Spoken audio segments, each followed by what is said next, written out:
And welcome back, everyone. Welcome back to another day of WTL 2023 Winter Code S Round 3, day number 3. We are finally catching up. Again, for those that are tuning in, for those that are wondering, World Team League Round 3 was over the weekend. It was over the weekend, and we were, of course, busy casting the ESL Masters qualifiers, so we missed out. We missed out on the WTL broadcast, but we are catching up. We are catching up, and we covered day 1. Yesterday, we covered day 2. Today, we are here with day number 3. And day 3 is ONSYDE versus Matcherino. Oh, let's go. ONSYDE Gaming versus Matcherino Esports. And we have our lineups for the day for our first best of 7. We have Ryung versus arrogfire. We have Solar versus Nightmare. And we have Maru versus Astrea. Oh my god. Quite a lineup. And here we go. So the way this works, of course, we are here in a team league match. It's a best of 7 overall, but intermixed in the best of 7. It is comprised of 3 best of 2s. Best of 2s are before us, and even if it's a 4-0 in either direction, we will still play out the entire, all these matches, all best of 2s in total, and we get to the ace match if we need to. If we are forced into the ace match, we will get there as well. And this is the debut of arrogfire. I'm excited. I'm ready for this. Usually, so far at least, the Matcherino Esports lineup has been pretty stable. It's been Nightmare, Astrea, and Future. The 3 of them have been fielded time and time again. This week, Future is taking a back seat, and arrogfire is coming up for the first time for his team, for Matcherino Esports. Again, for a long time, arrogfire was on Alpha X, but with the dissolution of Alpha X and with the rise of Matcherino, arrogfire was picked up. And arrogfire, he is an up-and-coming player, a very young player over in the land of France. And he has been quite an asset recently. Like, maybe not so much for his team when it comes to team leagues, because he's just debuting now, but he's been getting some damn good results. arrogfire has been improving quite a lot over the past couple of months, so I'm very excited to see how he performs against the veteran of Ryung. And in the bottom right-hand corner, we have, for ONSYDE Gaming, Ryung. And in the top left for Matcherino Esports, it is arrogfire. Ooh. Here we go. TVP Best of 2 Game 1 here on Golden Aura. And I haven't had the luxury of casting arrogfire in a couple of months, I'll be honest. I've been watching him from afar. You know, we've been seeing him get some good results in the ESL Open Cups and in other online events as well. And I'm excited to see what he brings to the table here, and if he is able to keep up with the likes of Astrea, of Nightmare, and Future as well on his team, on Matcherino. For now, openers are looking to be standard. Shout out to the sponsor, papi. The sponsors as well for WTL. We have Doyu, Taidu, and Autofool. Feels weird not saying Hypergriff. I miss my Hypergriff. I miss my TGI Fridays. Alas, not sponsors for this season, but regardless, again, going to be a standard opener here out of arrogfire. His building placement is actually close to his main base, which is interesting. Not going for like a Reaper cliff wall or anything like that, as we pulled some extra SCVs. Oh, Ryung really wants to try to punish and get that probe the hell out of there as he goes for his own SCV across the map, making its way. But alas, arrogfire should be able to expand as an even here. As Ryung did go for an economic opener. Okay, he went for a Rax expand. Single gas has been taken for our Korean Terran player, so he's looking for an expansion on the low ground. arrogfire is going to do the best he can to delay it for as long as possible, and there it is. The CC is thrown down. Wasn't delayed for too much longer. Meanwhile, Ryung, likewise, also coming in for an SCV scout, does confirm the natural on the low ground, and we'll back off from there. So far, nothing too crazy when it comes to the openers. What's crazy is the map itself. Now, the map is predetermined, so vetoes were not held. Vetoes were not done. We just dive into what map is decided by the organizers. And Golden Ore has a very short rush distance by ground, has a gold base hidden towards the bottom left, and we have seen the gold base taken in this matchup before, but it's very isolated. It's very difficult to actually hold on to that base and keep an eye on it, especially because of the Zonaga. The Zonaga tower does tell you and does show you if that base has been taken, as the Zonaga is within range. As we do back off, though, we do have our starting tech of choice, and it is going to be, oh, a Twilight Council. Okay, Twilight Council opener here from arrogfire, and with this, we should be working towards Blink. It is going to be confirmed by the Reaper. Reaper dips in. Reaper does see everything it needs to, and now Ryung is aware at least that it's not a Stargate opener. I do think that Stargate openers are really risky on Golden Aura just because of the short resistance by ground. These big 2-base pushes or even 3-racks openers can do a lot of damage here on a Golden Aura and can straight up kill you, especially if, you know, we go into it blindly and you happen to be going into something like Phoenix openers or Stargate into Phoenixes. Meanwhile, behind this, arrogfire is in the dark, hasn't quite seen any factory-based units yet, so he's not fully aware what the follow-up is, whether it's going to be a 3-rax or not, and 3-raxes are common follow-ups after a rax expand, just because, again, you're very mineral-heavy and mineral-based, but for now, arrogfire is still trying to piece it together, as the Adepts do make it into the mineral line, and we will be able to get one SCV. Only one, though. One SCV does go down across the map. 2 more gates are thrown down. I believe that is 3 gates in total, if I'm not mistaken. So 3 gate Glaive Adept. Sorry, Glaive Adept, what? My brain is still ZVP. 3 gate Blink opener is what I should say. Unless a 4th gateway was thrown down in the main base, this should be a relatively economic opener. You get enough Stalkers for map control, don't get me wrong, but we should be looking to expand behind this as we get another eye on the main base, and that, I believe, is the Robo, yeah, on the way. And we can now move out on said map. It's going to be on Ryung to defend. We do have the Prism moving out as well here for arrogfire. Was it 4 gates? Am I blind? It's... No, yeah, okay, we're good. It's 3 gates. Thank God. 2 in the main, 2 in the natural, Robo in the natural as well. Meanwhile, Ryung in the midst of all this is going to be going for a mine drop across the map. He's going to be moving out and looking for some economic damage. You can see arrogfire, yeah, just taking a defensive position. He is getting ready to zone away that mine as well. Thankfully, Ryung doesn't lose anything, but he will be able to keep some supply pinned back at home. And again, because it is a 3-gate opener, and we now have confirmation, because it is a 3-gate blink opener, like, again, arrogfire, he's not going to be overly aggressive, and he's not going to be overly all-in or anything like that, as Ryung is taking a very strong defensive position. He's got tanks, he's got bunkers on the low ground as well. No bunker on the high ground. We do have to wait a little bit longer for that to really come into play, as arrogfire does move out and is going to be looking for a way in. Behind this, arrogfire is making workers, and oh no, it's 4-gate, okay.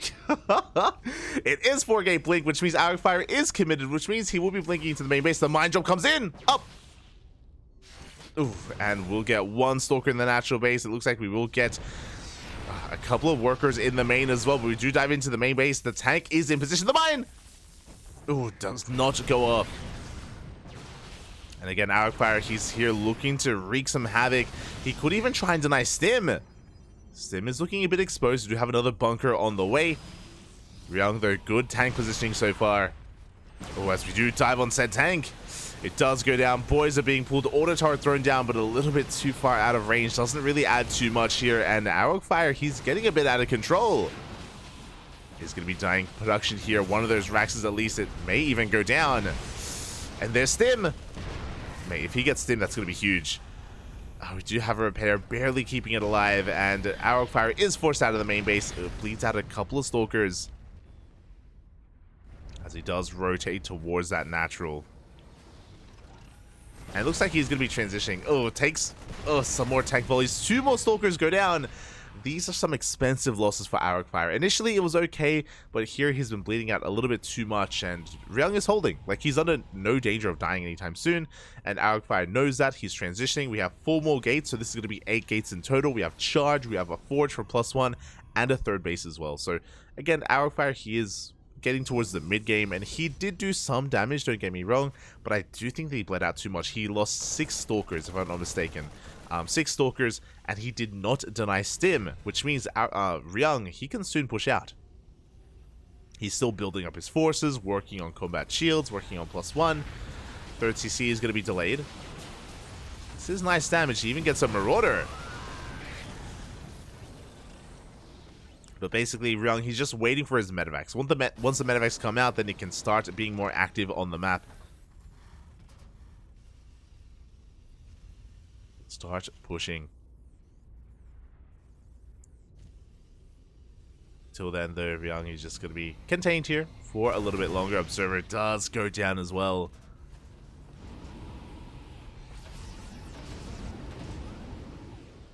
And from here, with the arrival of the medevacs, Ryung can go for a drop. He's free to go for a drop across the map. Now, behind this arrogfire, he is working on immortals and even chargelots. I believe most of his army is on the map, not back at home. He may have to recall. He may be forced to recall here, as we do have a chargelots looking to go into the main. Stalkers threatening the natural. arrogfire going to try and break Ryung here. And it looks like the double drop has been scouted, has been spotted. Thankfully, arrogfire, he does rotate around. He does back off. He's headed towards that double drop. Likewise, Ryung, he scans ahead of time just to confirm what kind of army is waiting for him at that third base, and he's moving out. As he moves out, the chargelots do move in. They go straight for the production, straight for the main base. We do have a bit of a warp-in as well. Not too many warp-ins available, as we do mainly focus back at home. But it looks like Ryung, he should be able to handle this. Ooh, oh my god! The warp prism does go down as well. Ryung, he can take his third base, and he can push out if he wanted to. There is no splash damage, no Colossus, no disruptors. Storm just now started, but without splash damage, this push from Ryung, it could do a lot of damage. Depending on how many zealots we have. We've got a couple. We can feedback. But we still need more time. Here we go. Ryung is pushing. Scans ahead of time. Does spot the army. We have reinforcements back at home, so these zealots shouldn't get out of hand. And the tanks are getting in position. Storm still a ways away. We do force some friendly fire. We do force some mine to go off. And Ryung is slowly sieging on this base. 5 SCVs went down back at home to that Zealot run by. But it looks like Storm is going to finish in time. I believe there are 3 High Templar within the Warp Prism. And arrogfire is going for the surround. And he collapses on the tanks. 2 tanks go down instantly. The Storm misses. The other does clip the army. God, the minefield is insane. And Ryung, he just stim on forward. It takes down the High Templar. And he may just snowball out of control. He took down the prism. Oh my god. The mines, they still need a little bit more time to reset, but once they do, Ryung, he can break this third base. It's gonna become too much. Focuses down the High Templar. No more storms remaining. Good target firing out of Ryung, and GG is gonna get called. Ryung, with his counterattack, does take game number 1. Oh, GG. And again, arrogfire, his opener didn't look too bad. Like, his 4-gate blink, like, he was able to get into the main. He dealt some damage. He killed the tank, if you recall as well. But it did feel like he was a little bit careless with his Blink Stalkers. It felt like he was just bleeding out too much, and if you lose too many Blink Stalkers, then suddenly you can't be as aggressive anymore, you can't be as assertive, and Ryung the Terran player has that much more breathing room to be able to get into their push, to be able to get into their drop play as well. GG. It was also a little bit of a risky move to head towards Storm, instead of something like Colossi. I mean, I guess he did survive long enough to get there, but it was a shame that he only had 2 Storms available, despite having that many more High Templar. Again, really good snipe from Ryung to take down that War Prism and to snowball out of control, but it is going to be arrogfire's map of choice. We're going to be loading in to Oceanborn. Okay. For those wondering, it is loser's pick in this format, so arrogfire is going to be going for Oceanborn. You can see that his ELO is 500. Fun fact, in this format, or the way that they do ELO rating, is that when you first start off, when you debut, by default you have 500. You have 500 points, and then you go up or down depending on your performances in WTL. And because this is arrogfire's first time, he's at that 500 mark. That's stable 500, and we'll see if he can fight back here. Again, Ryung, he's a veteran of the scene. He's been around the block for quite some time. A very smart player as well. He does often coach Maru, and he himself, he knows that he's a little bit, obviously he's a little bit slower than someone like Maru or Bjorn, but still a very smart player. And here we go in the top left hand corner, we have for ONSYDE Ryung, the Tunitarian, and in the bottom right we have arrogfire from Matcherino Esports. Here we go. And we'll see how arrogfire adapts over time. We are an Oceanborn, very similar in some respect to Golden Aura, in the sense that short rush distance by ground, you know, you can take advantage of that. You can be a little more aggressive. I wouldn't be surprised if arrogfire does go for another blink opener. I wouldn't be surprised if he goes for something like a 2-gate or a 3-gate though. I say 3-gate, yeah, that would make sense. But we'll see. We'll see if he commits to the Twilight Council or if he goes for a Stargate instead. It is what I'm at least curious about.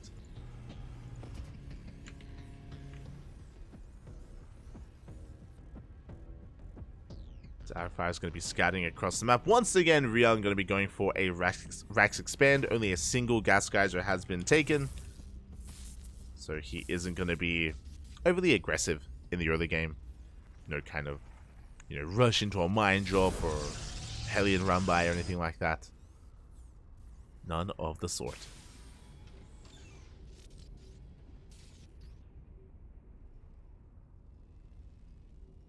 MaxFax would have won that fight. Excuse me. I'm pretty sure didn't Ryung beat MaxFax recently? It was in yeah, it was like 10 days ago, like last week. Shaking my head. Again, Ryung, he pops up from time to time. He's beaten players like MaxFax, like Hero.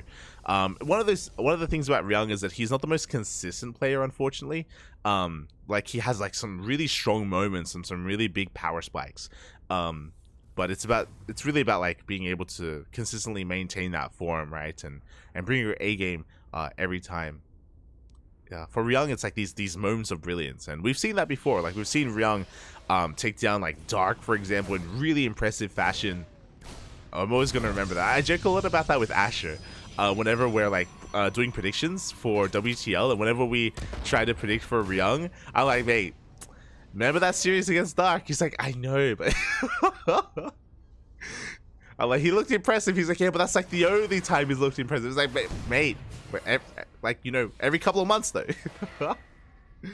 I love Ryung. I love him. It's beautiful.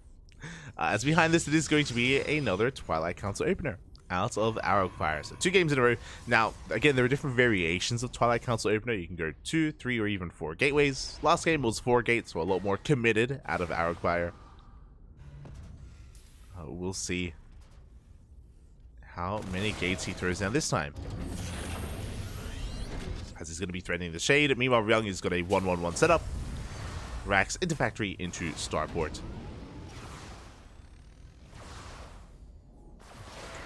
Looks like he's setting up for a Mind Drop once again. This time I'll keep a better eye on the gateway count of arrogfire to try to keep an eye on what's going on. Again, for those wondering, we're not observing the games themselves.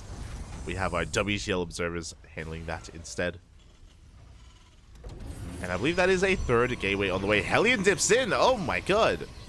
The wall was not a wall. The Hellion does dive all the way into the main base, confirming the Twilight Council opener, confirming all these Stalkers coming out. So fully aware of what is going on.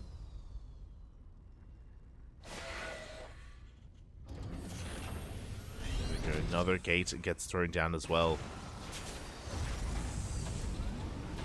Here comes the Mind Drop, and this is what's going to be important here for Ryung, is that he himself needs to get a read on how many gateways there are, and the Mind Drop is going to help with that. Once again, War Prism is on the way. I believe that's the 3rd gateway coming from arrogfire, if I'm not mistaken.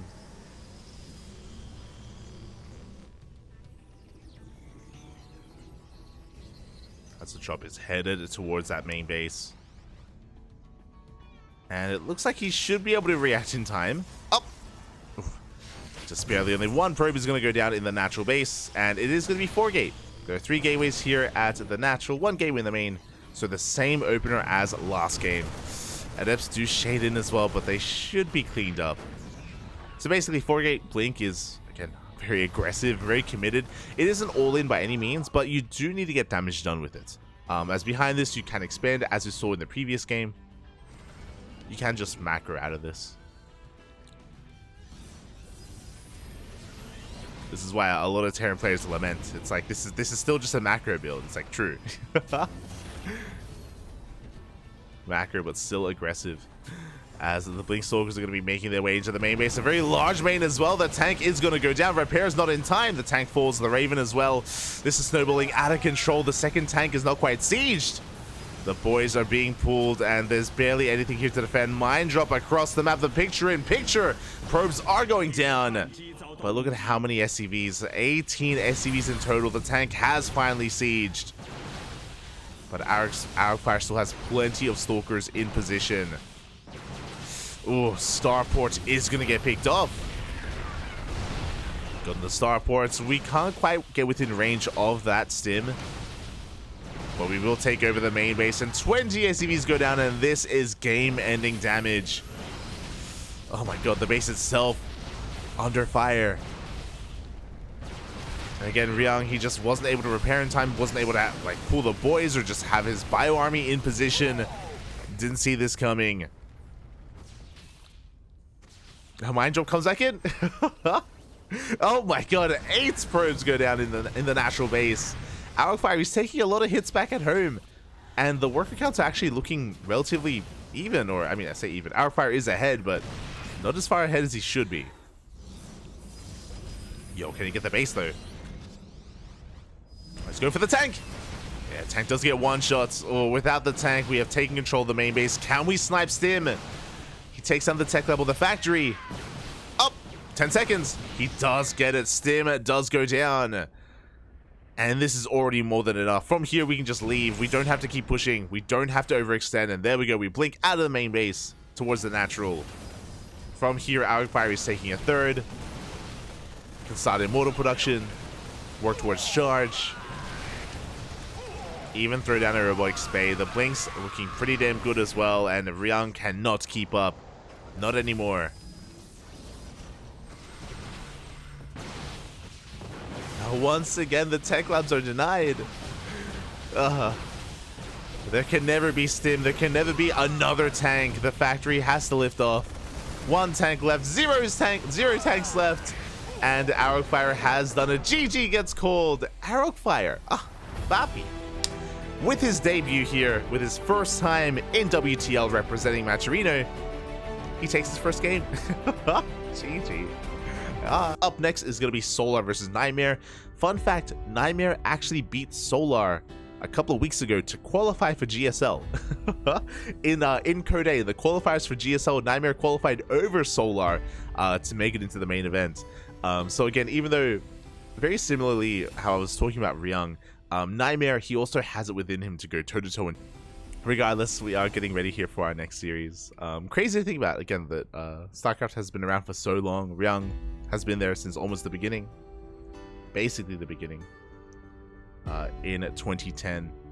And yeah, that's also why it's really cool to see these younger up-and-coming players. Players like Eva, players like Night Phoenix, players like arrogfire. The young next generation of pro gamers just, yeah, so damn good at the game at such a young age. It's crazy. It is crazy. But here we go. It looks like we are getting the lobby ready. And we have our next players. And Solo, of course, being one of the best Zergs in South Korea. I would say he is top 2 alongside Dark in Korea currently. And we have Nightmare coming in as well. And oh my god, we're just diving right into the game. In the top right hand corner for ONSYDE, it is Solar. And spawning in the top left of Equilibrium, we have Nightmare from Matcherino. For Matcherino Esports. Oh. Here we go. And yeah, of course, I was about to mention that I'm still not certain who the ace player of Matcherino is. I think we still need a little bit more time to determine. I'm still like, in my mind, I'm still like balancing Astrea and Nightmare, and I'm trying to reconcile which one I feel like is the stronger player currently. And I think it is Nightmare. Like, Nightmare has been getting some really strong wins. I feel like more often than Astrea has been, but at the same time, we haven't seen as much Astrea. Like, he has been practicing a lot and doing a lot of customs. He's been getting ready for ESL Masters Winter, which is in the coming weeks. So it's hard to say. Hard to say. Regardless, a very strong player and a very strong pickup for Matcherino Esports. As Solar is going for a hatch gas pull, standard opener. And Nightmare is going for a gate expand. So everything looking as it should. Everything on the up and up.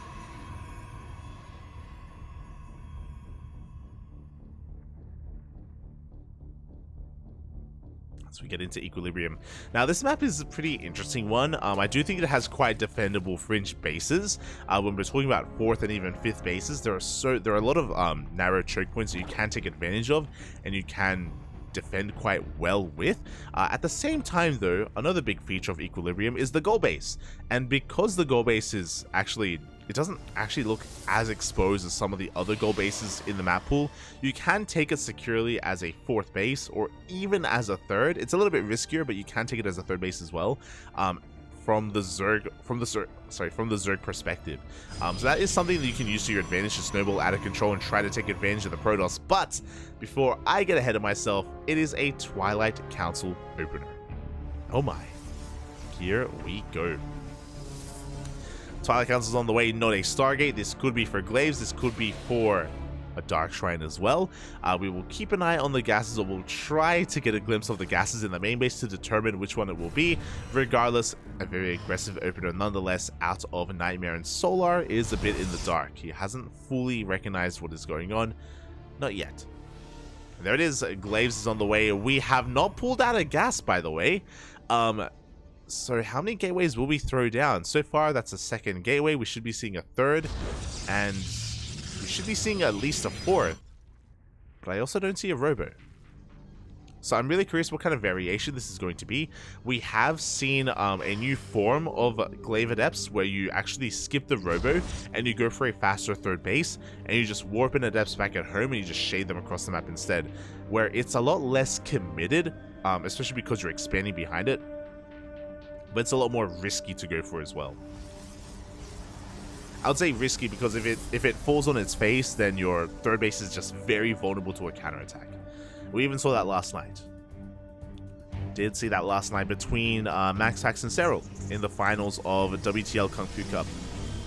Yep, and there we go. So this is the variation without a robo, so no Warp Prism, which means we cannot reinforce across the map. The Overlord does go in, does scout this, does confirm.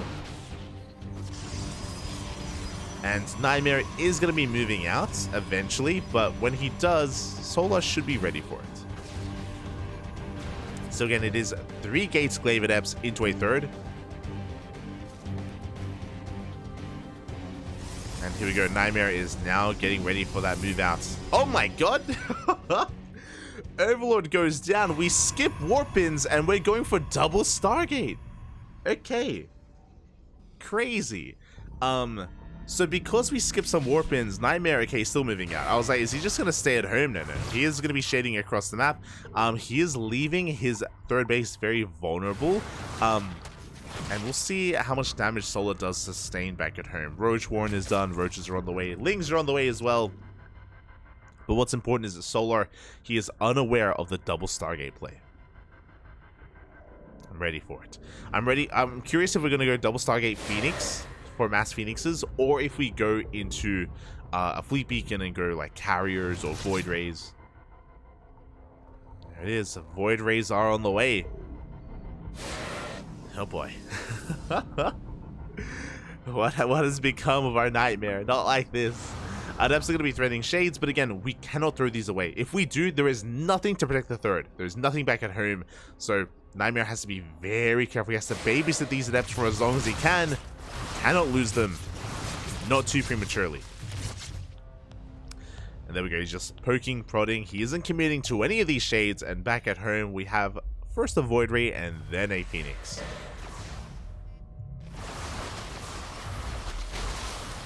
Now, a couple of things are going on. One, obviously Solar, he knows that Nightmare, he's cutting corners. He's aware that Nightmare isn't really committing too hard to the Glaive Adepts, so he must be taking in a different direction. And he should be taking towards, you know, Blink, +1, Immortal Production. But Solar is not fully aware. He can make some assumptions, but he's still in the dark as to what exactly is going on, and this may just blindside him. There we go, Phoenixes are in production. We have the Void Rays initially to just shut down Overlords and to try to hide the build overall. Meanwhile, Solar is going for an Infestation Pits. Oh my. A little bit greedy. He's going for the 4th base as his gold, we mentioned before, but the gold base can seamlessly be taken as the 4th by a Zerg player. I mean, by any player, really. Proto or Santeran. Depths have arrived. They're going to be able to trade a little bit here with the roaches. And here we go. Overseer is finally going in. And now we do have Blink, Gateways, +1 on the way. Hydra Den thrown down. And we will see both Stargates and Phoenixes in production. Now, thankfully, we already have that Hydra Den. So Hydras should be on the way for Solar. But before the Hydras come out, here come the Phoenixes. Decent surround on these depths of the Void Rays. They do arrive. The Phoenixes as well. 6 Phoenixes in total. The Queens are all brought forward. Good reaction out of Solar. Does minimize his losses. The Phoenixes, they don't get out of hand, but they do catch the roaches. Oh, yeah. Solar, he has to commit to the fight. He has to trade. Not ideal. He's going to lose all of his roaches almost for free.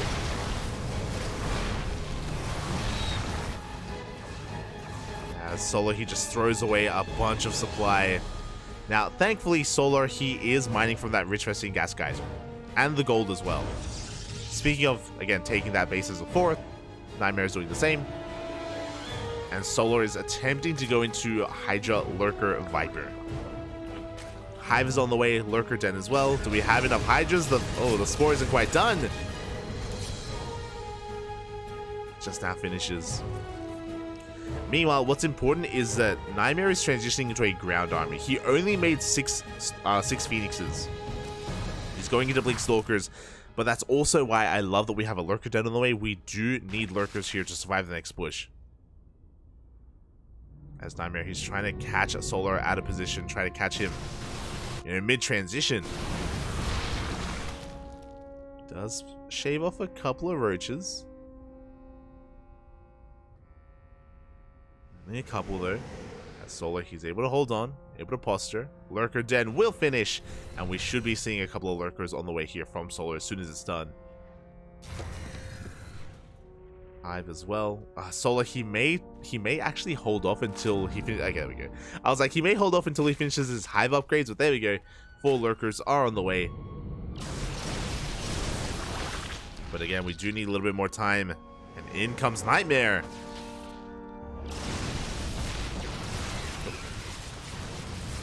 And workers are going down at the gold base. Solar a little bit distracted. But does pull back in time. A good concave as well. Nightmare bleeding out quite a lot of units. As it looks like he's going for a Zealot Warp in towards the 3rd base. There's something happening at the 3rd. It looks like it does get cleaned up. And here come the Lurkers. Solar going for a massive counterattack. And there's nothing to defend. There's no Colossus, no Disruptors, no Immortals. Nightmare, he's now throwing down a Fleet Beacon, but I think this is too late. The Skytoss transition from Nightmare, we needed this earlier. We needed this much sooner.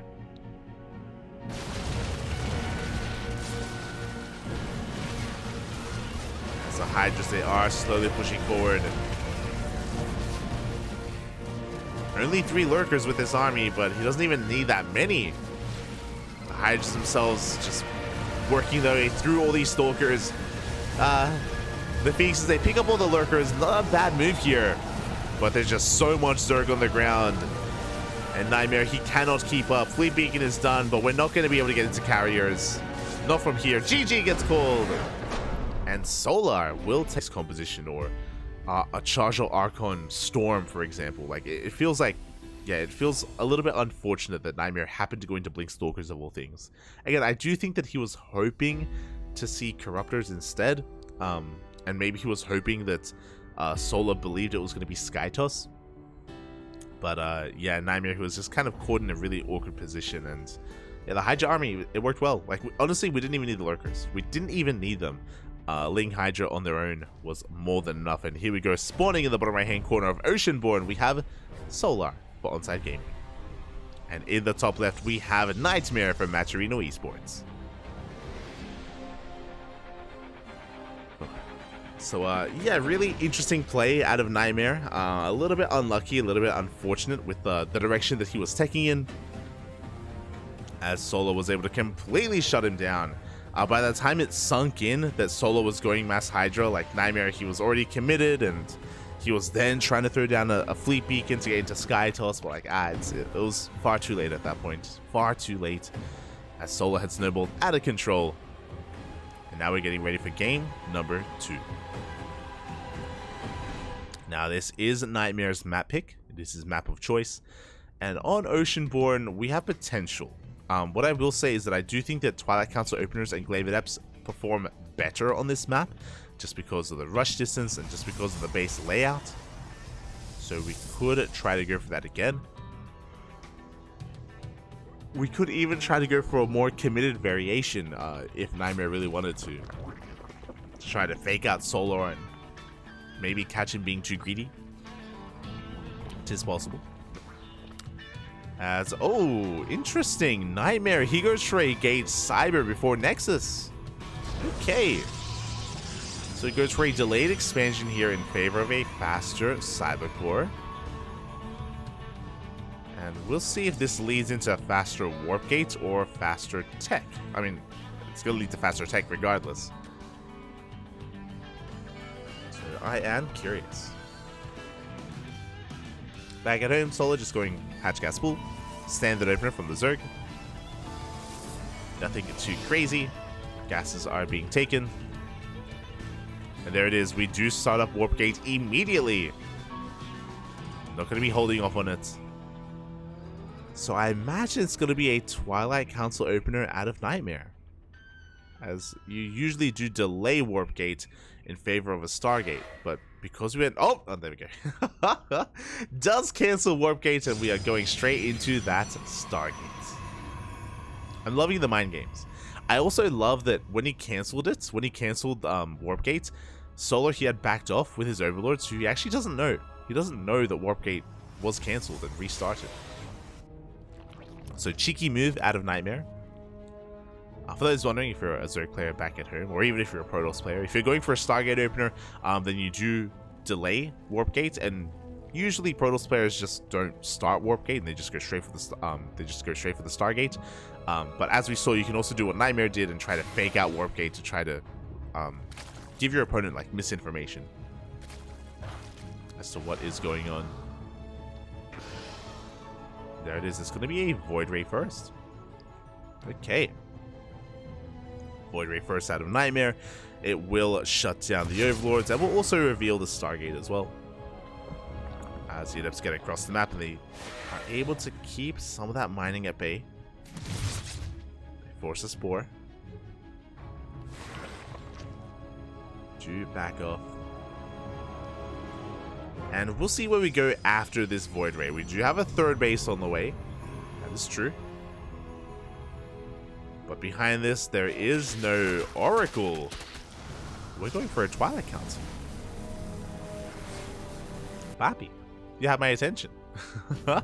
This should be... oh, okay, there we go. Oracle now starts up. It was a little bit late. We had plenty of gas to work with, but we now have the Oracle on the way. Now, we'll keep an eye on the production tab. We'll see if Nightmare goes for a Twilight Council or a Robo or a Twilight Council and a Forge. Okay, we do have a couple of options. Each of them lead into a different direction, into a different tech path. Oh, one Adept does get surrounded. A good pick off here from Solar. Very nicely done. Oracle does come out. Is going to be zooming out across the map to try to get some economic damage. Meanwhile, there is that Twilight Council, and I do not see a Forge.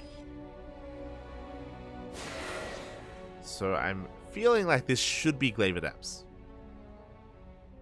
Oh, no, there we go. We have a Forge. Forge is on the way. Should be +1. Should be either Blink or Charge. Adepts are going to be making their way towards the third base. And again, only one Oracle can threaten the other. So far, though, Solar, he is keeping up. Behind this, we have a 5-minute lair timing. Roach Warren thrown down. Solar, he's responding well. He's been avoiding his tech, just being greedy, just droning and making queens. And here at 5 minutes, that's when we start all the tech. Behind this, +1 and Blink, not Charge. So a very standard follow-up here from Nightmare. Nothing too fancy. Void Ray does deny the fourth base. Pretty good. No shield battery at the third. We're cutting some corners. And from here, things are going to settle down. Seeing all these Phoenixes is a bit of a tell. It is a little bit odd. Something does feel amiss.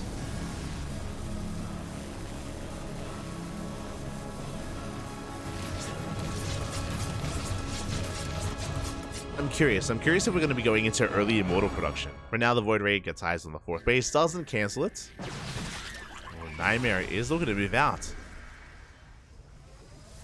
Okay. So again, because we saw those sentries earlier, it does typically lead towards a push. Usually with Immortals, but here we're just moving out with a handful of gateway units. I'm loving how we're using this. As Nightmare moves out, Link counterattack does force a warp in back at home. Robotics Bay's on the way for Colossi. Here we go. We can threaten this fourth base. We do have a couple of force fields available. But we respect the army. We back off once again. Solar forcing more warp-ins. And Solar, he feels free enough to go Ling Hydra. Okay. Hydra then is on the way. Now he does have a safety Roach Warren with Roach Speed, so he can go into Roaches if he needs to. And there's that first Colossus. Now it's only a single robot. Only a single robot producing additional gases have been taken. Nightmare should be working on a fourth base. And once he gets his fourth, he can throw down a second robo as well. But the Lings are there. The fourth base is denied. And upon seeing the attempted fourth base being taken, upon seeing the main base, Solar, he can tech into Lurker Den. Lurker Den, Hive, Solar, he's just working towards a more late game army composition. He knows he can get away with it. He knows that Nightmare is being passive. After the failed push, Nightmare, he's stuck at home, taking a fourth, teching, Colossus production.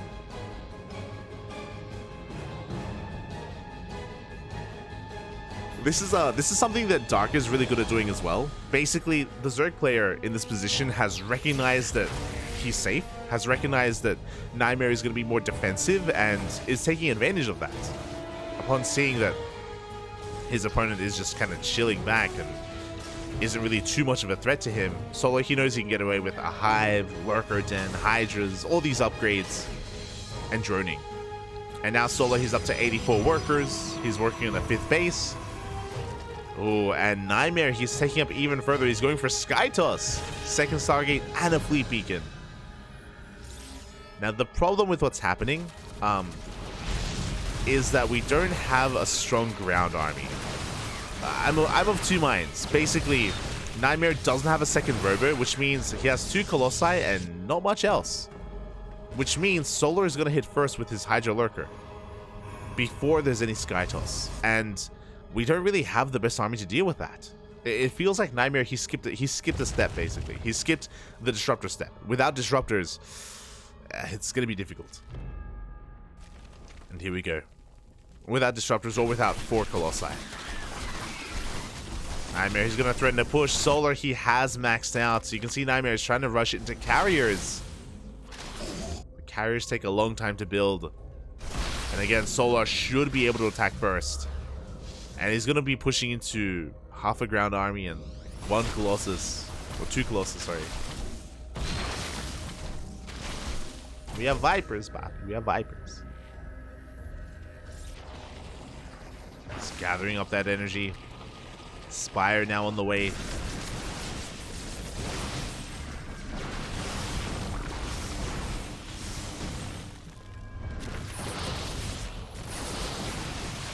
Force fields are thrown down. Solar, he's just waiting for his Vipers, and they have arrived. Now we have 2 carriers out for the Protoss. And 2 carriers can be dealt with. But now the pressure is on Solar. We gotta push out, Papi. He still doesn't know about the Skytoss army. Big shout out to Chileno. Chileno Singaporean. 33 months, man. 33 months. And here we go. We're now going to be pulling the trigger. Good force fields.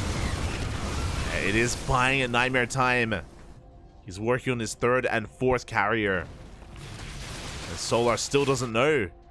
I do think Solar, he is taking a little bit too long. Zealot run by is forcing him back. Yeah, he's turning back around. And Nightmares, he's done it. He got away with it. He cut corners and he's gotten into Skytoss. Or has he? Has he gotten there? Solar is going to be pushing in. But there it is. There's the 3rd and 4th carrier. Can Nightmare survive? The carriers, they do reveal themselves. Big revelation on the Lunkers.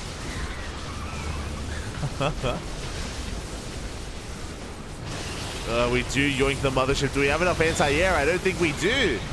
Oh, we barely do take down the mothership. But everything else is going down. And Nightmare getting out of control. As a couple of Hydras are pushing on forward. The Colossi go down, but the carriers stand strong. Now Solar back at home. He has 17 Corruptors in production. That's a lot of Corruptors. So it looks like Solar, he should be able to muster up an army in time. Nightmare working on a 5th. Can Solar deny it?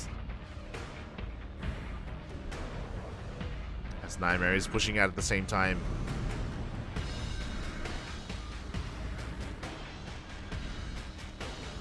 Here we go.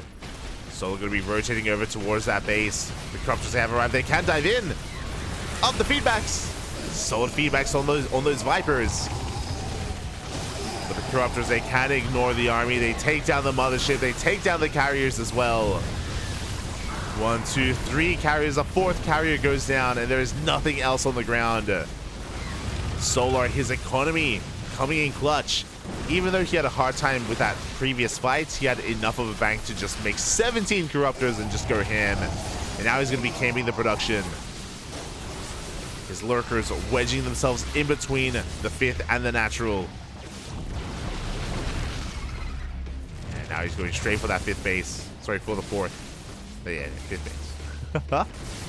That's a lot of High Templar. Don't get me wrong. That is a lot of High Templar. But they do not have storms. They need more time. And this Nexus will go down. And we're going for the kill. We're going straight up the ramp. I don't know if we can push through these Archons. We're going to try to, though. Yeah, it looks like Solar has too much. Gets on some of the Archons. Gets on some of the High Templar. There are 0 storms left. And Solar has done it. Nightmare, he almost got away with Skytoss. He almost got away with taking up into those carriers. GG gets called. And winning 2 games against Maru, that is a tough ask. That is a difficult thing to accomplish.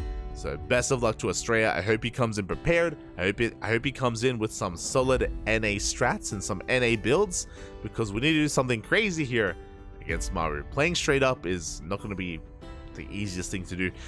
What I will say is that Maru himself, in this situation, he is also one to be aggressive. We've seen a lot of cheese out of Maru recently. We've seen a lot of all-ins, and especially if he perceives himself to be the stronger player, if he feels like he has some leeway and some breathing room, then Maru, he will attempt to take advantage of you. As they've leveled Maru up, he's 900.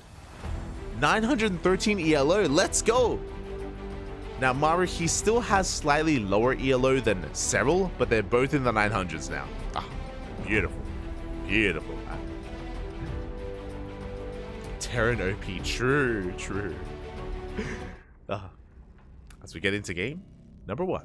And spawning in the top left-hand corner of side Delta, it is Maru for ONSYDE Gaming. And in the bottom right, we have Astrea for Matcherino Esports. Oh, don't punch me.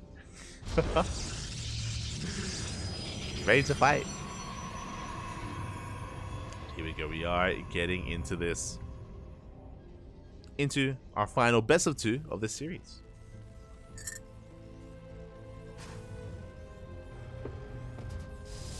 This is our final best of 2. Again, if Astrea takes this 2-0, we will get an ace match. Otherwise, this will be the end of this first best of 7. Maru, he only needs one more. Una más. One win is all Maru needs to take it. And Maru is going for a double gas opener. Okay. So with this double gas opener, he's going to have access to a faster factory. Could lead into a 1-base all-in, but I doubt we would go for 1-base all-in on site delta of all maps. Rush distance by ground is a little bit longer than some of the others, so I'm sure this is just going to be a Rax into factory into expand. And the probe scout from Astrea will confirm it as well. So he's going to be aware that he has to be a little bit more defensive and more safe back at home, as he does spot both of those gases. Speaking of back at home, Astrea does go for a gate expand into a cyber core, so we have an economic opener out of our Protoss, and something a little bit safer and a little bit more aggressive at a Maru. There is that factory, of course, confirmed by Astrea.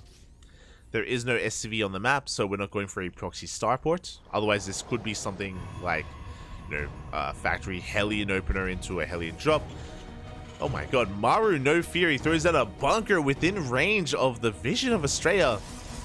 So Astrea, he's fully aware of what's going on. Really bold move here with said bunker. Usually we have the bunker behind the mineral line, but alas, here it's just next to the pylon.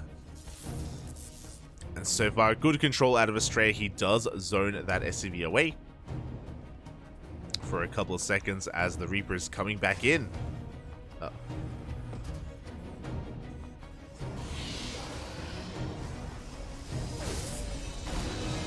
Stalker arrives and up! No! The Stalker arrives and barely does not deny the bunker. It finishes up, and this is dangerous. The pylon is exposed. We're going straight for it. So the reason why this is dangerous is that we need this pylon for a shield battery. Without a shield battery, we can't really deal with this bunker too easily. Second Reaper has appeared. Herbs are being forced back. The Reapers, oh my god, almost dive onto it. Shield battery does get thrown down. This pylon is taking a lot of damage. Ooh. Oh my god, we're going straight for the Stalker. The Stalker does go down. We trade a Stalker for a Reaper. Oh my god, this is getting out of control. The Adept goes down as well. The boys are being pulled into Hellion fire. Ah, the Hellion. Bit of miscontrol there from Maru. Will lose the Hellion in the end. But a good trade nonetheless. 4 probes, a Stalker, an Adept. The boys are being pulled.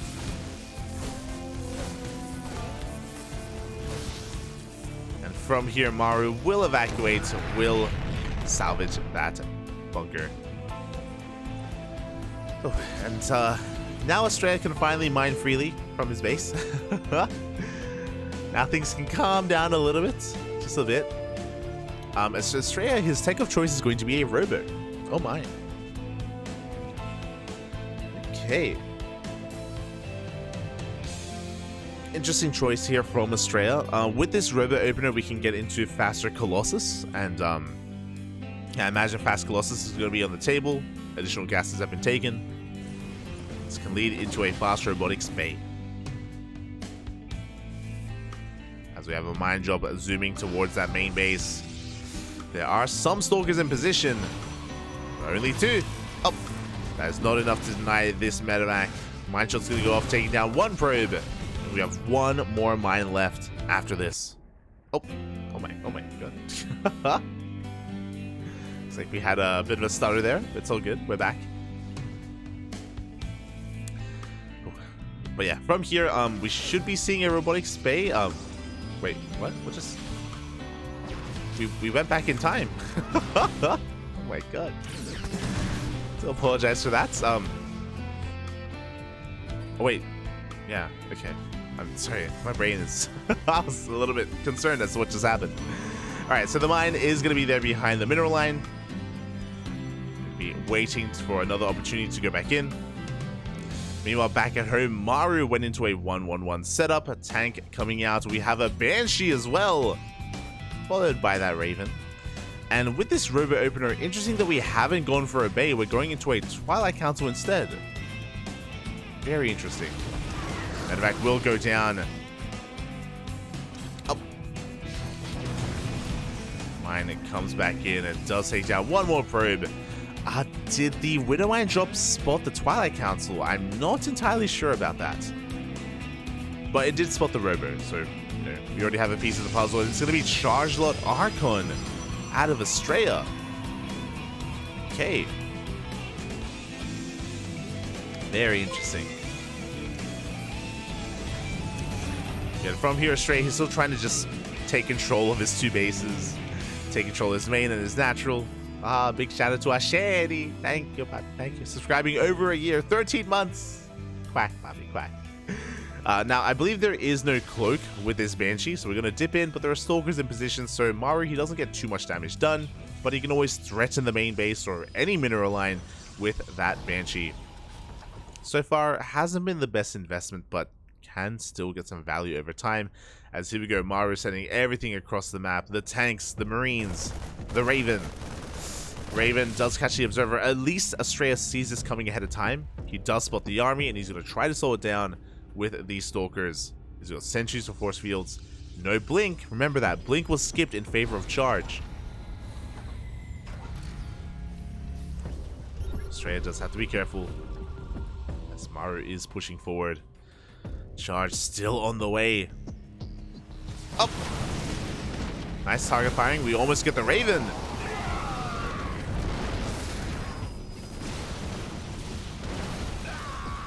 But almost is not good enough as the tanks are leapfrogging forward. We can see Astrea being zoned away from his own third base. But charge is done. Charge will finish. Island's going to be going down. Third base under threat as well. Now with charge, we could try to collapse on these tanks while these Marines are out of position. Yeah, Astrea, I think he does want to go for it. Oh, he's bleeding out Zealots though. Does get a tank. Oh man, he gets a tank.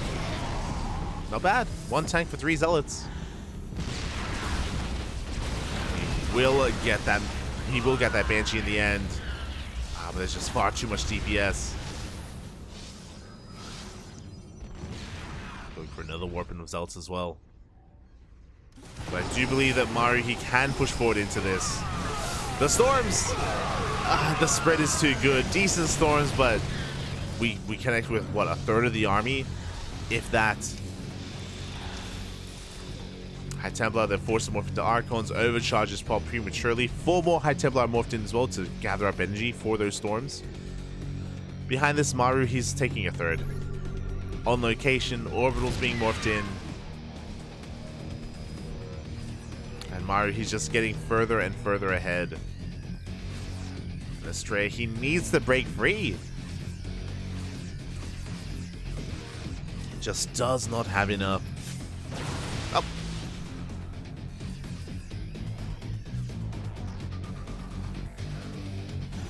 As he's actually going for a big counterattack instead. Bold move here from Astrea. I was wondering, I was like, where are the Zealots? Like, we need Zealots to break free, but the Zealots, they're across the map. Instead, we have Zealots at the third. We're dropping into the main, and Maru is turning everything around. Oh, the EMP. Solid EMP though from Maru, but SCVs are falling left and right. 17, 8, 19, 22. Even more SCVs are going down as we go for another warp in into the main base. Again, Maru, he had very little at home to defend. And this has gotten out of control. Maru losing 33 workers. Half his workers are gone. He's down to 36. Astrea gaining momentum. But he has to be careful to throw this away. Remember, Astrea, he doesn't have a lot of Zealots with his main army. He used them to harass. So he has to respect this. He has to back off. And Astrea, he's claiming his own third. And this is still anyone's game. Like, I still favor Maru's main army. I think in a head-to-head fight, Maru probably wins, but Astrea, he's not giving him the fight that he wants. Oh no! The Viking! Viking will hunt down the Prism. Prism does finally go down.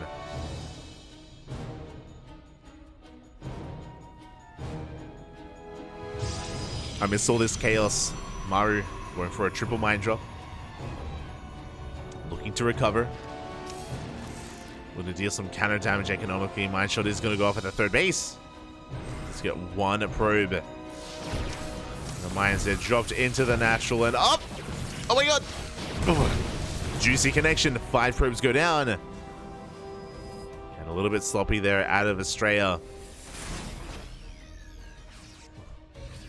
And here comes the main army of Maru. This time with Ghost. This time with EMPs. Big EMPs.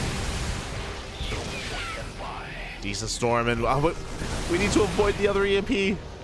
As a couple of zoning storms are thrown down, but we do not connect with the main army. Once again, a good spread here from Maru. Storms, they try to come in from behind. Not able to. A decent storm towards the end. Oof. That's, oh my god. That is the storm that we were looking for. We're going to be collapsing on the army. The charge lets do push in. And it looks like Astrea has enough to clean this up. He does force Maru back. Ooh. Another storm as well. Barely connecting with that ghost.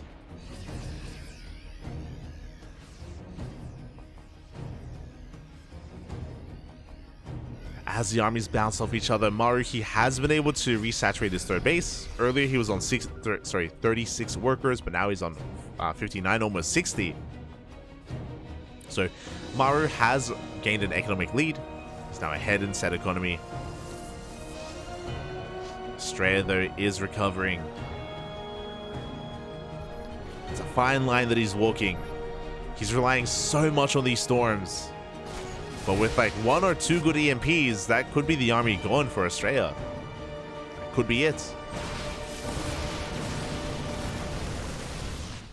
One does go down.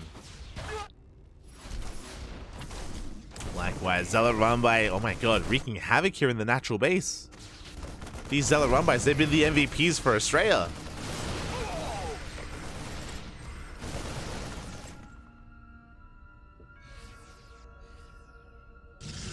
Now we have that 4th on the way.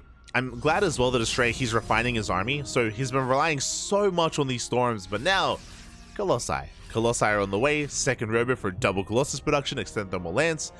The problem is that Astrea, he needs time. Like, this tech switch does feel a little bit late, and he needs a couple more minutes here.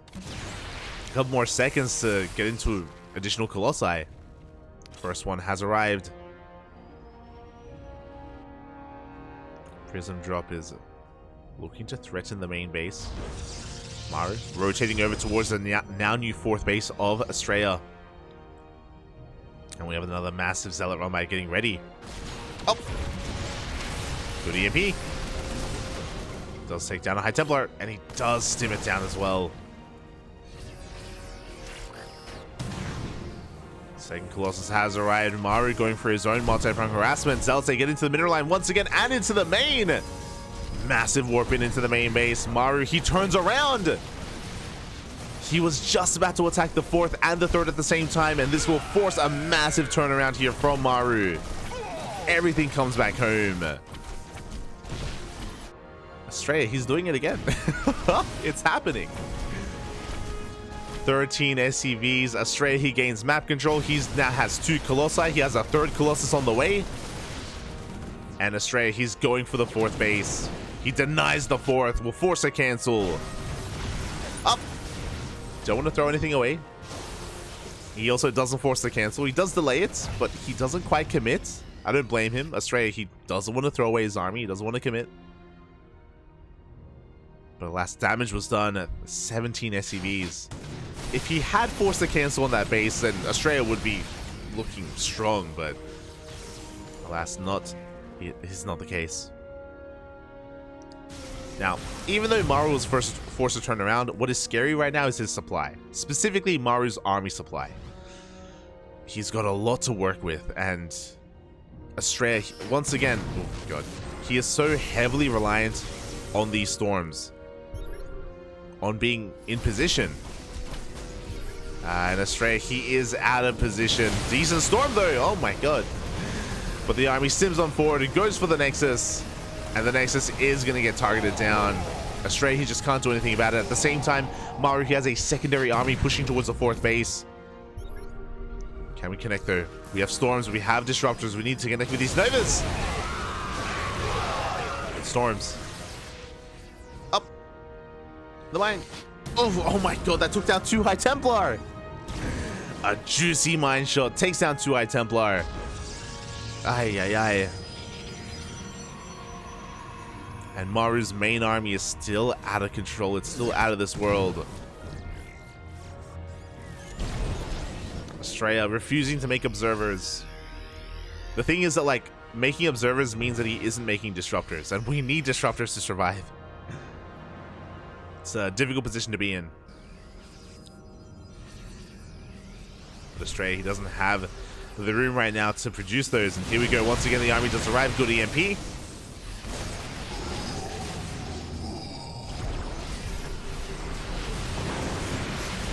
It's going to be zoned away. Nova goes off once again, connecting with Marauders. The Colossi, they're so exposed.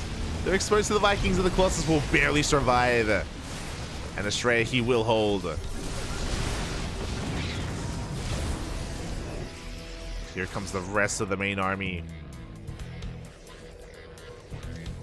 And Astrea, he's been down in supply for so long this game. He's barely holding.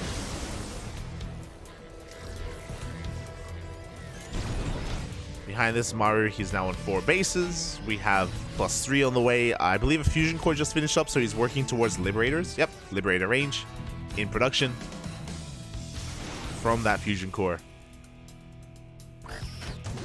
And Liberators will change the dynamic of these armies.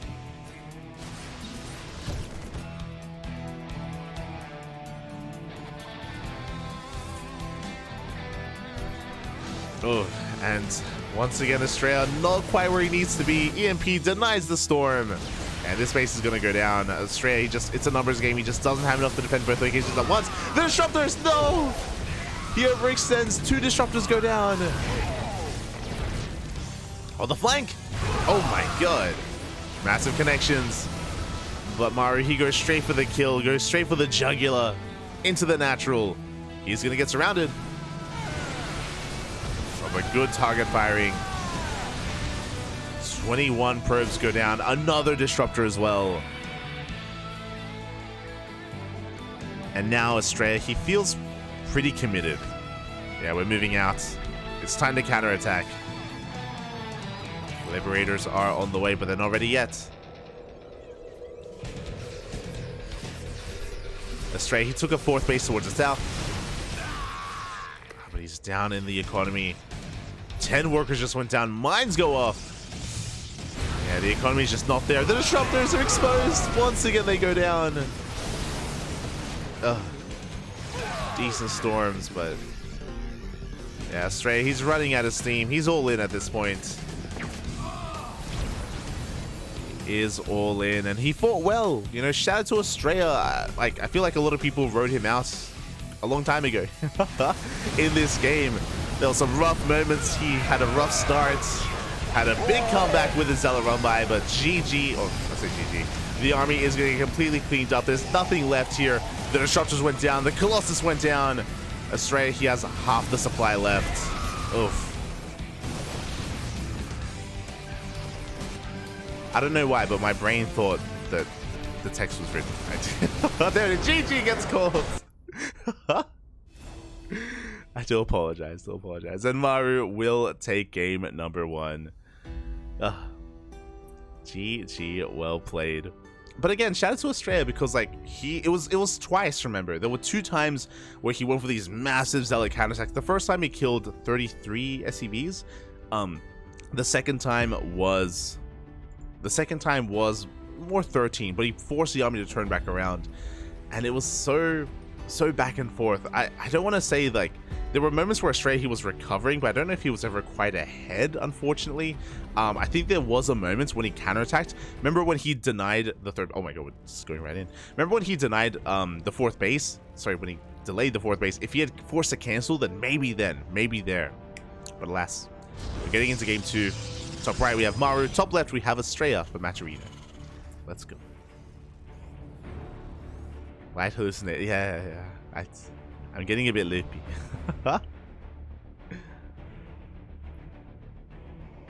Here we go. EMPs are so painful for Toss. Well, I think the problem there was we spoke about it as we're going for a proxy Rax. We spoke about it before. For a very long time, Astrea, he was heavily reliant on storms. It took him a little bit longer to get into double robo production, to get into Colossi and Disruptors. Because of that, that's what made the EMPs even more brutal, is because like his High Templar were that much more valuable at the time. Because that's what was keeping him alive in those games, in that game. But last, we're now going to be getting into game number 2. Maru, with that win, he will take it here for ONSYDE Gaming. ONSYDE with a 4-1, but we will still play out game number 2. And Astrea, he has a chance at redemption. He has a chance. For now, the Probe Scout does confirm that the Rax is missing. Now, for all he knows, this is the power of Terran and TVP. The Rax could be hidden further in the main. It could be at the natural. It could be at his own third base. It could be on the Terran's side of the map. Astrea is not fully aware, and so he does go for a safety Zealot. Meanwhile, as we can see, it is going to be a proxy single Rax, so not too committed, but there is that bunker once again from Maru. Looking to deny mining time here at the natural base. Now that SCV is going to be forced away. This bunker should not finish. And thankfully, Astrea should be able to mine from his natural. Oh god, did I speak too soon though? Uh-oh. Yeah, there we go. The Zealot does ignore the Reaper. Does go straight for that SCV. So on the plus side, the bunker is going to be cancelled. On the downside, we do lose one probe in the main base. But the Stalker does come out and Astrea holds. And again, this could have been so much worse. Again, thankfully, Astrea, he minimizes his losses, deals with the bunker. And back at home, oh my, this is very committed. Maru, he went for a double gas opener. He's going for a 1-1-1, a very delayed natural base. The natural finally thrown down, but Maru, he did prioritize that medevac instead. We have a Cyclone on the way. This could lead into a faster medevac. Oh my god, as Astrea, he is sending some boys across the map. He's sending everything across the map. I mean, but the Cyclone has arrived. I was gonna say that he's aware that there's no like Rax production, but yeah, the probes, they turn back around. Oh god. Brutal. No, a miss rally. More probes. Things are getting a little bit chaotic here, and yeah, it looks like Astrea just having a hard time here in the early game. Just maybe the Reaper aggression early on just frazzled him a little bit too much, and yeah, we do have a Templar Archives on the way behind this. So as a reminder, again, Maru, he went for a 1-1-1 opener with that faster gas, and he's using that to go into Banshees. I was assuming, I was like, okay, he may be going into a fast medevac to go for a drop, but no, it's going to be for Cloak Banshees as well. Very committed from Maru. And as a third base, on location, he's taking the gold. Maru, he's having fun. God, he's taking so many risks. He barely has his natural saturated. I mean, there's only a handful of SCVs there, and he's going straight for the third CC as the gold of all things. Very greedy move here from Maru. There it is. And because of the openers, because Astrea had some lost mining time, and because he had probes out on the map, he can't really be active. He doesn't really have much to be active on the map. He can't really punish that gold. Maru, I think he's going to get away with it. Meanwhile, do we have any detection? The robo just now finished. We need an observer. We desperately need an observer, Papi. And hopefully, oh god, we have a bay on the way. We do have an observer in production, thankfully. Blink just now started. But this Banshee is going to get a lot done. Oh boy. There we go. We do have to pull away. The observer has arrived. And hopefully it comes back home. Observer, we need you.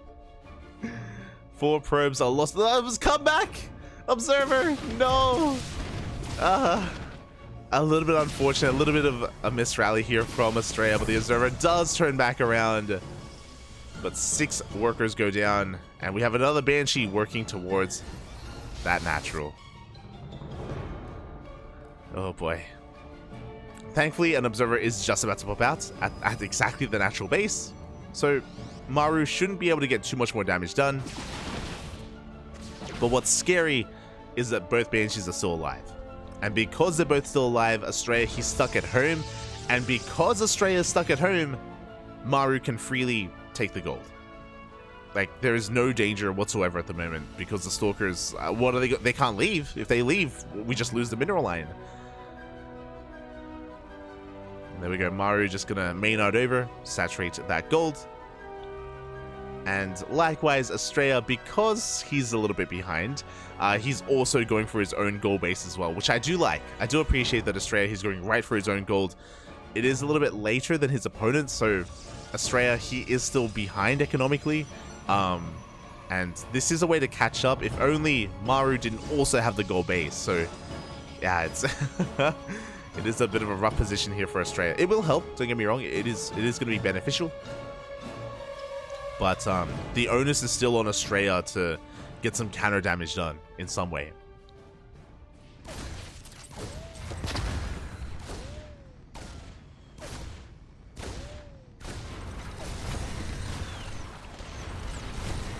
There we go. Zealot is going to go down. Banshees are coming back. Maru's going to be checking, scouting that gold base. And again, Astrea is spread thin. Now, the one thing that is kind of going for Astrea is that he did go for a fast robotics bay, so he's already got a second Colossus. So these Colossi will keep him safe against a bio push, but the scan does reveal that. And again, we can see Maru looking to get more damage done with those Banshees. Astrea moving through the center of the map. He does find the army, does come across it. Astrea, he has to take a defensive position. He's looking to defend his natural, which means the gold base is exposed. And Maru's going right for it. Yeah, he scans ahead of time. He's looking for the army. No shield battery, no overcharge. Here we go, Astrea also getting in position. This ledge, though, is so abusable. The tank, if it does siege up on the ledge, we are within range. We just go right for it. We don't even care. We have an anti-armor missile. We have auto turrets available. Yeah, this Nexus will go down. The Zelto, they collapse on the army. They get on top of the tank. Auto turrets are late. The auto turrets are late, and those Colossi are going ham. Astrea, he will save the gold. Oh no, the Banshee. There's no detection. No. The Banshee going ham. We have to recall the Observer. The Observer is recalled. We have detection. God, that was almost disastrous. That was that was a terrifying moment. Oh. Juicy mine shots are going off. The Banshees are looking for more damage, going for the mineral lines. They run into the Stalkers. The Banshees finally get cleaned up. And Astrea, he's catching some units here. Good force fields. He shaves us some Marines, some Marauders. But Maru, his gold base is really kicking in. That entire time, Astrea, he could not mine from the gold. He was being denied mining there. And Maru has just been happily, fully mining from that gold base the entire time. 4th base on the way for Maru. And that gold is reflected in the army supply. With a massive amount of Marines, Marauders. And obviously, Colossi, they're strong against a bio-based army. That is true. But they still need support. Astrea is going to back off. Observers on the way. Uh oh. Observer does go down before it scouts, before it checks the gold. Oh no! The mine! The mine! Show us! Bobby! 7 workers go down. Observer. Now the mine dropping in towards the natural. Still has to reset. As Maru will get out of there. At least you do clean up those mines. Maru looking to move out. Yo, here we go. The MVP for us. 6 more workers go down at the natural. The mine did reset. At the same time, we do have the MVP of last game, which is the Warp Prism with charged lots, heading towards the main base. Can we cause some havoc? Can we somehow come back as we go for a big Doom drop into the main base? Do we have a recall available? We don't have the energy for it. At the same time, Astrea going for the drop into the main. Templar Archives goes down. Cybercore as well. There is a second army back at home. Now, Maru is losing a number of SCVs. Oh, full medevac goes down. Good pick off from Astrea. But again, these ults are going to get cleaned up. We did have enough reinforcements. The Prism goes down. 13 SCVs is good. It's a good start. But we do need more.